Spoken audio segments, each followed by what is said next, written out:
Glenn Loury here. This is the Glenn Show. We're the black guys at bloggingheads.tv. Okay, you don't want the standards lowered in order to accommodate diversity. Yeah. You think that the lowering of the standards is an implicit statement of a lack of confidence in our capacity to do what others have done. It is. You think this is a smokescreen. It's a cover story, the story that I just gave about how we're in the 21st century and we got very good translations and we're modernizing it for everybody, not just for our minority students. They're just doing it for us. You think that they look at the black students and they fear that if they were to hold up a common standard and they say, learn Latin and Greek, that's what we do. We call it the classics. It's been like that for 500 years. Learn Latin and Greek. You want to play? Learn Latin and Greek. But they think we'd fall flat on our faces. It's a kind of bigotry of low expectations about black people. You think tacitly they agree with Charles Murray, your version of Charles Murray. I don't think you were quite fair to Charles Murray, but we can go into that. But since I'm going to be talking with Charles Murray here at the Glenn Show in a week, we may want to go into it. But in any case, you're thinking that tacitly these friends of blacks, quote unquote friends, are really closet racists who think that black people are intrinsically not up to the task that others have shown themselves to be up to. I'm not going to call them racist for that, but I think a lot of them are afraid of that. Or some of them, it might be something even more benign. They just think that it's inauthentic to expect a black kid to learn Latin or Greek. A lot of them are probably really into the black thing. A lot of them probably think black people are really cool. And they're thinking about Afropunk and Spike Lee's latest movie, and they like their hip hop, and they think all this is just great. And they're thinking, why should any black kid have to deal with amo, amas, ama? That kid should be over on the other side of campus learning Swahili. And if he's going to do classics, then he's going to come in and he's going to tell us about how our discipline is white supremacist. That's that black person's job. And that person feels that as the most advanced kind of thought. I get it. They think of themselves as on black people's side. The problem is that what they think isn't true. That's not on black people's side. That's infantilization. And I don't know whether they really know it deep down, but it won't do. And I think black people need to stand up against this sort of thing when they're in a position to I'm wondering why we don't. I'm imagining, 100 years ago, immigrants from Eastern Europe or Southern Europe, Italian, Jewish, wanting to break through into the American establishment, seeing this implacable WASP power structure that looked down on them because their food was too garlicky or they were speaking Yiddish or whatever it might be. And my understanding was that these outsiders sought to get in. Their noses were pressed against the candy store window. They saw the goodies on the inside, and they wanted to prove themselves worthy. And they embraced the challenge of, as it were, learning Latin and Greek, or as it were, learning higher mathematics so as to be good economists. They embraced that challenge. I think of Paul Samuelson, the founding father in some sense of mathematical study and economics coming out of the 1930s, a Jewish kid from Gary, Indiana, who got to Harvard and blew everybody away with his brilliance, but was still a Jewish kid from Gary, Indiana, and he wasn't invited into the inner sanctum and proved his bona fides by mathematicizing the mathematicizers, as it were. So there's another way to go for us. I'm wondering why we don't take it, which is rather than challenging the standards of performance, to embrace the standards of performance and to demonstrate our bona fides by excelling at the standard. Don't take away the markers that I was going to use to illustrate to you that not only am I as good as you are, actually I can beat you at your own game. So is it not only the dons at Princeton who lack confidence in their BIPOC population's capacity to master Greek and Latin? Is it perhaps also we, the sons and daughters of the Black American middle class, the most privileged and richest and powerful group of African descended people ever to have lived? I'm talking about the sons and daughters of the Black American middle class. Is it we who lack confidence in our capacity? Maybe we believe your version of Charles Murray, that we're just not up to it. Don't test us. We can't get it done. I am inclined to think that what we are to think is just that the way white people do things is distasteful, that it's inauthentic, that it's not us. It just doesn't smell good. But the problem is, this is a question that I don't think is being answered amidst our current assumptions. And that is, suppose the new thing is that no, that Jewish immigrant isn't going to learn Latin or formal English or how to do math, that was unreasonable, that was barbaric, that this imposition of certain, anti-Macassar white standards, that was something from the old days. And now we're going to get on to something different. There's a blackness, for example, that we want to work with. And so no standardized tests, no math with the economics, do the kind that doesn't require math.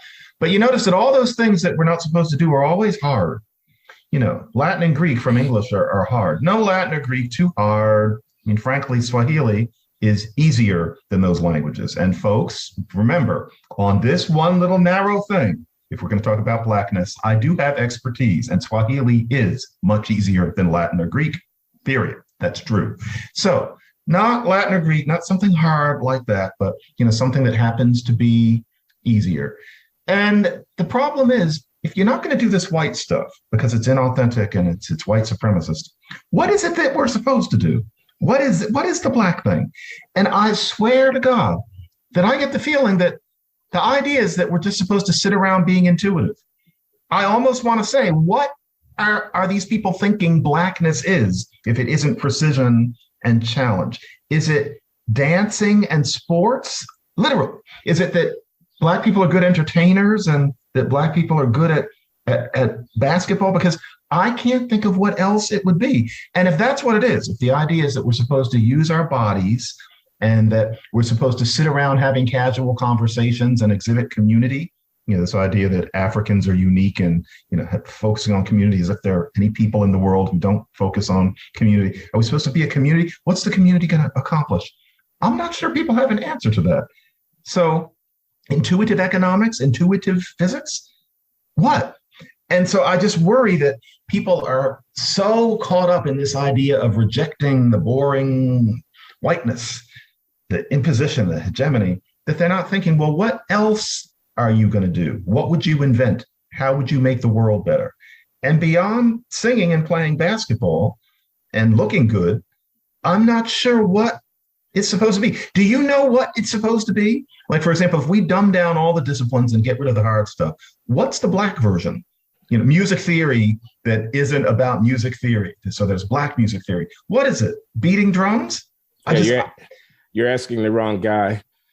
I'm thinking two things. I'm thinking, first of all, the inhabitants of antiquity, of the ancient world of Greece and Rome, were not white. They weren't white. They were Greco-Roman.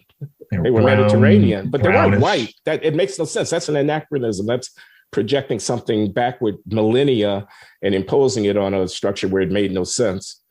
The other thing I'm thinking is that we, descendants of Africans who now live in the modern West, are not Africans. We're Westerners. Our parents, grandparents, great-grandparents, great-great-grandparents, et cetera, et cetera. English is my mother tongue. It was my mother's mother tongue. It was her mother's mother tongue, et cetera. I'm as close to, Tolstoy, Shakespeare, Cicero, as I am to anybody who ever wrote, if they wrote, Swahili or spoke in the oral tradition of Swahili. This is my world. The West is my world. So there's something very artificial about the identitarian move that's being made here, where we take the corpus of human culture, which we inherit in the 21st century, and we parse it and chop it up and hand it out to our contemporaries based upon categories of racial identity, which made no sense in the times in which these texts that we have inherited from the ancients were actually written. I'm not into it. They say, is there a black economics?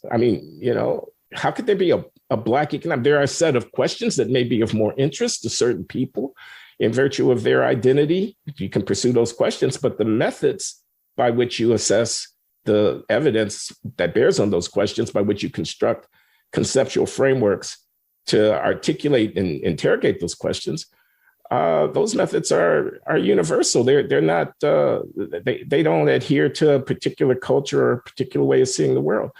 And I think, here's the other thing that's going on. We are in the 21st century after all. And guess what forces are dominating the large global dynamic of the 21st century? They're coming out of East Asia. Those people are not Europeans. Last time I checked, the Chinese were not Europeans. They usually aren't. Last time I checked, they had their own history going back, of culture going back thousands of years. And the last time I checked, they were all over Caltech. They were all over MIT. And if they're doing the classics, I'm sure they're reading Latin and Greek. Okay. Mm-hmm. In other words, they didn't stop being Chinese by understanding that the modern world is the modern world. They rather made it their business to master the modern world. We're always going to be subordinate.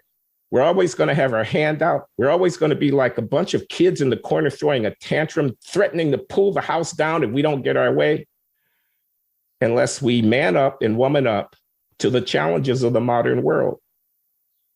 I think learning Greek and Latin when you're studying the classics is one of those challenges. I think the STEM disciplines is the arena in which a lot of those challenges are being confronted by modern people who want to grow up and be effective in the world in which we live in. So if we don't surrender the shtick, my great were enslaved going back 400 years. White supremacy has done me wrong. I'm entitled to reparations. If we don't surrender it and man up and woman up to the challenges of the modern world, we're going to be dependent on the largesse and the beneficence and the generosity and the sympathy and the pity of white people for another 400 years.